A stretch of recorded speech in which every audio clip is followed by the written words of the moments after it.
It's about the thickness of the Gundam Flowers box, so... What is going on, guys? MJ205 here, and welcome to the unboxing of the 1144th Hashmal. So... yeah, I'm not recording in my room because I first of all don't want to disturb my brother. Second of all, I really do not think that the softbox can hold this thing.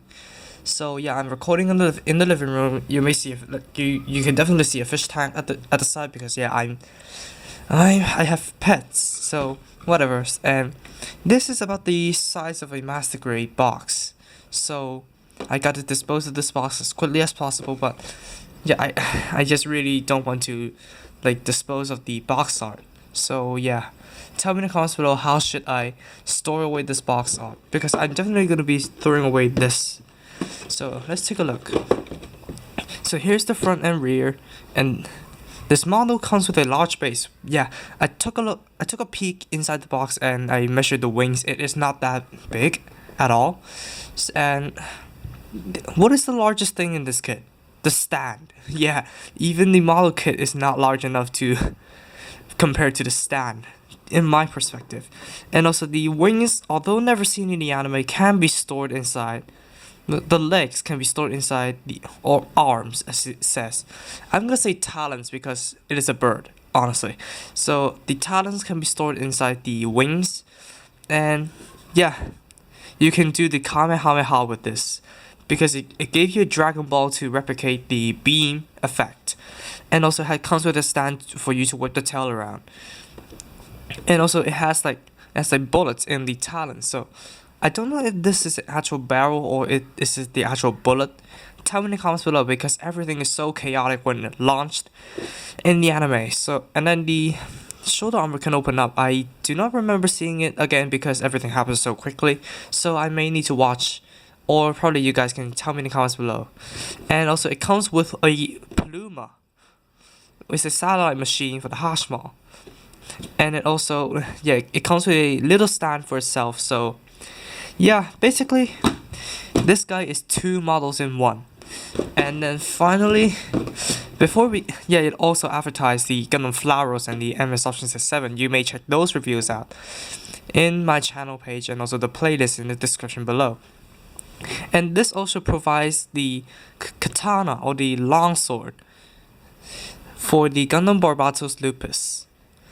So yeah, I think the Barbatos would use the longsword after its maintenance and lose the sword mace. I don't know why do they want to dispose of its signature weapon, but I don't know because the sword mace is thrown away.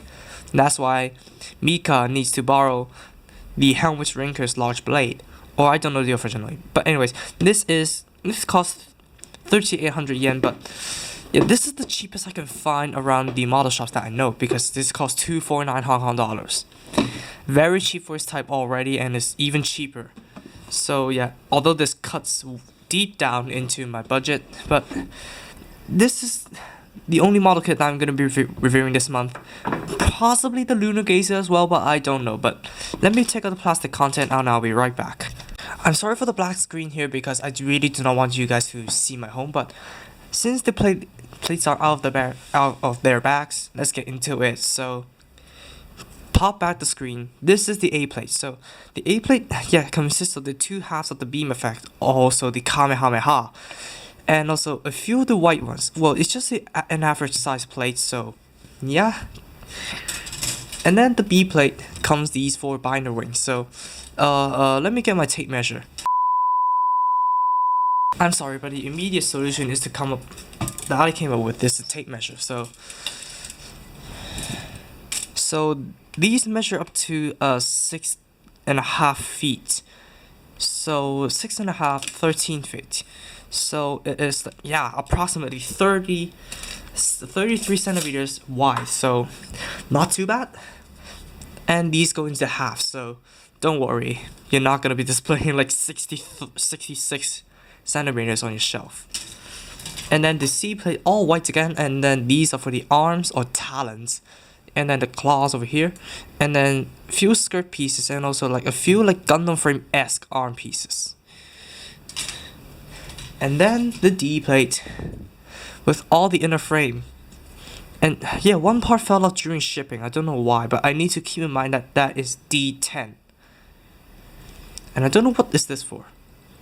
And also here we go, the new katana for the Gundam Barbatos Lupus.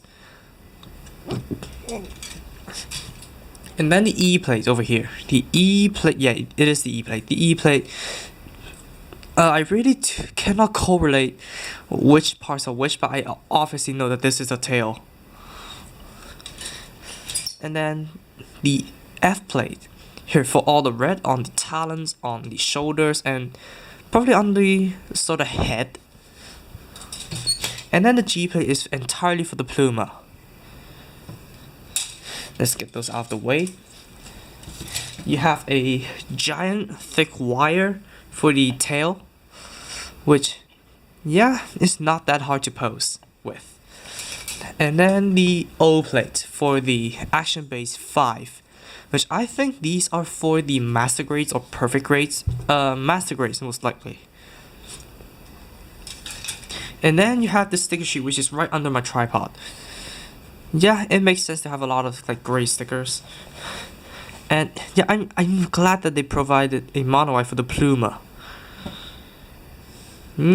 Yeah, not cancerous to put on. At least we do not need to fold it. And then we have the instruction booklet, because yeah, it is a page book, much like the Death I've Hell, which I built years ago and broke it. Anyways, here is the Hashmal, the details English translation, pluma details English translation. And then let's keep on moving. The warnings, what not to do over here. The key, for in Japan use on the order sheet, and then the whole page for the parts count. And then we obviously start off with the torso. Of course, why not? Let's start off with the torso. Well, a few simple like steps, and then it's completed. And then the head, most likely convoluted because we need to fit the wire in it. And then the right assembly, because it's with the arm and the wing. And then the left assembly, well, all of those are convoluted as hell. Look at this, it's just 3 pages on its own for the assemblies, and then yeah, everything completed. Surprisingly. Oh yeah, because it doesn't have a waist and legs. Snap. And then how to build the stand, oh, simple as all hell. And then an adapter. Okay, so you need an adapter to put. I really don't understand this. I need to use it in order to understand it. And then the tail whip. And then just feed the wire in there. I don't know how great it's gonna hold. Oh yeah, this for this. Oh, I forgot. There's a stand for the tail. But I'm not gonna be using it in the review. Not at first. And then the what is that? Oh, and then it's the head. Oh, the head. So you have the frame of the head, and then you attach the armor pieces to it. And then yeah, just 2 halves of the beam effect. And then the gimmicks. So you can open the plates up for whatever reason. I really don't know why. Is it like an EMP field or an I field or something? I really don't know. Or there's something, some ammunition inside that you can shoot. And then I really don't know what this is. And then the flight mode, I assume. The information page is at the very end. So you retract the talons, flip it down, okay, and then you just contract it. Alright, I'll show you guys in the review. And then how to build a pluma. And then the Barbatos sword. Well, the same handle structure is used, so you don't need to take out the hand cover to wear it down. And then it has the beam weapon, or as we all call it, the beam cannon. And those are the energy supply systems. But I really don't know why do we need to open it up. I don't know. And then you got the kinetic energy shot launchers. Oh, so those are bullets. Really? I really don't know. And then the super hard wire blade. And these are unmanned weapons, so it has like an AI, similar to a lot of the science fiction movies. So like Cortana, or the Terminators. I don't know. And then there's the longsword for the lupus, and then also the color guide. Also, I forgot. This is a really minor thing, but here's the multilingual pamphlet. So that's gonna be the unboxing of the high grade Hashmal plus Pluma unit, and there's not a lot of plastic content compared to the other mobile armors that I know of. So this is coming before the 31st. So yeah, first of all, wish you guys a happy new year, and stay tuned for this thing because it is gonna be a big project for me. And yeah, the first mobile armor in my entire channel history, or my entire building history. So I'll see you guys then.